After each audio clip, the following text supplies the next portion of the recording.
Like I said, usually at the beginning of all my sessions or whatever, I teach people my breakdown.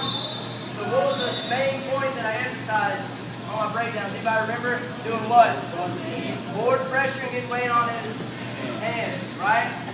All these are pointless if you don't at least attempt to jam the guy forward and get all the weight on his hands, okay? If I just start reaching for stuff, he's going to get out, okay? So don't act like, oh, I did it right. Probably did, okay? Right here, I'm in my good starting position. I jam the guy forward, and sometimes I don't twist very well, okay? Maybe he's quick, maybe, I didn't get into his bicep, whatever, but I still was able to jam him forward and get the weight on his hands, okay? I'm just going to show you a couple different ways to get a cross wrist. First one, the easiest one, I jam him forward, right? All the weight's on his hands. Look where my knee is this whole time. Up his butt, my hips are in. All I do is reach down, grab 4 fingers, just take it to my cross wrist.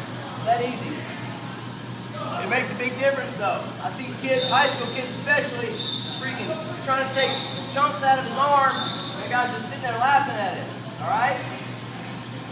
Jam him forward, grab 4 fingers, go to my cross wrist. Alright, it makes a big difference, I promise. It starts in college, some idiot high school kid will let you do it all day. Alright?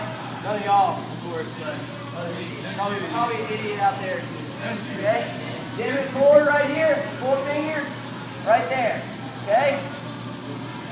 Now, for those of you that know near wrist stuff, you can do the same thing by coming inside. Okay? I'm jamming forward right here. Maybe I jam him forward with a spiral. I just reach down, grab 4 fingers, and all I do is bend my arm. I have a near wrist, or I can take it to my cross wrist. Everybody see that? Everybody see what I'm doing? If you can't, you need to move. This stuff works, I promise you. Like I said, if you're doing a spiral, or even if you're just doing a chop, I can reach in here, grab 4 fingers, all I gotta do is bend my arm. Okay? Right in there. Alright, one other little trick. In college, it's a little bit different, but this will work for high school also. In college, you get ride time, so for every minute you have, you get a, not for every minute, but if you have a minute more of ride time than the other guy, you get a point. So I started jamming the guy forward, and hooking this back leg, okay? I would hook this back leg like this. Everybody see what I'm doing?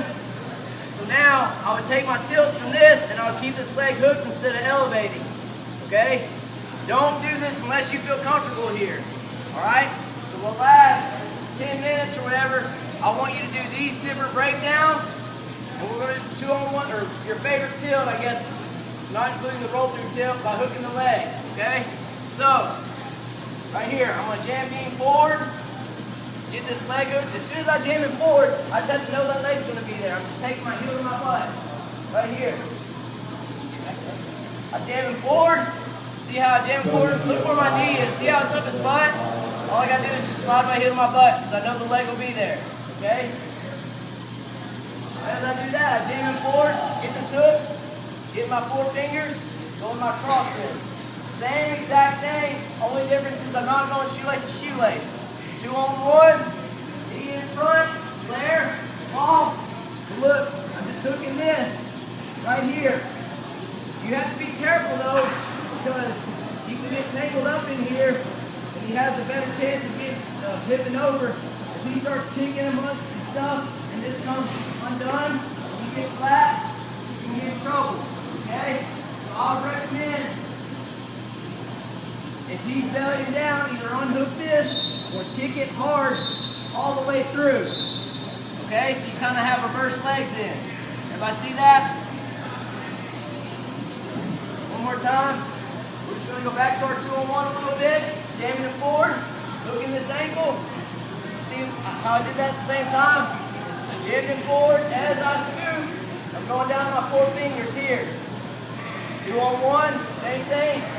In my deep squat, I start to hook, flaring, pulling right here. And as I go down, I'm either unhooking and putting this down immediately so he can't hit over, or I slide above the knee and kick down hard. And like I said, then I have reverse legs in. Okay?